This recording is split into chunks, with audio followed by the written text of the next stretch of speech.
जनता party का घिनौना और बेईमानी का चेहरा आज पूरे देश के सामने है।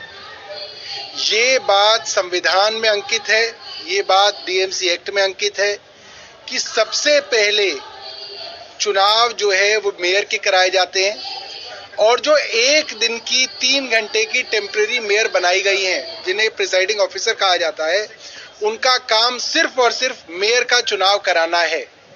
और मेयर के चुनाव में मनोनीत सदस्य यानी कि नॉमिनेटेड काउंसलर्स वोट नहीं दे सकते। ये संविधान में है, आर्टिकल 243 आर के अंदर है, सेक्शन 3 डीएमसी एक्ट के अंदर है।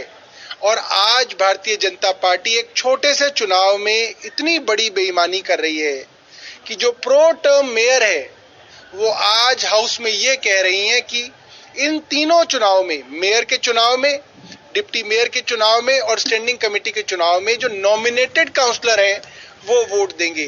ये तो बेईमानी की पराकाष्ठा है। दूसरी बात, मेयर का काम सिर्फ इतना है, आज के जो टेम्परेरी मेयर हैं इनका काम सिर्फ इतना है कि वो असली मेयर का इलेक्शन करा दें और जब असली मेयर चुन के आ जाए तो वो डिप्टी मेयर का और स्टैंडिंग कमेटी का इलेक्शन कराए। अब ये जो प्रिसाइडिंग ऑफिसर हैं ये खुद तीनों इलेक्शन एक साथ इसलिए कराना चाहती हैं क्योंकि बेईमानी करके, अपने अंतर्गत तीनों चुनाव करके, उस चुनाव को अपने तरीके से मैनिपुलेट करके ये भारतीय जनता पार्टी का शासन एमसीडी में स्थापित करना चाहते हैं। जबकि दिल्ली वालों ने वोट आम आदमी पार्टी को दिया। आम आदमी पार्टी सुप्रीम कोर्ट में भी गई, इसलिए गई क्योंकि भारतीय जनता पार्टी की केंद्र सरकार बेईमानी से जबरदस्ती सारे कानून को आग लगाकर इलेक्शन कराकर जबरदस्ती भारतीय जनता पार्टी का मेयर बनाना चाहती है, जो कि संभव नहीं है।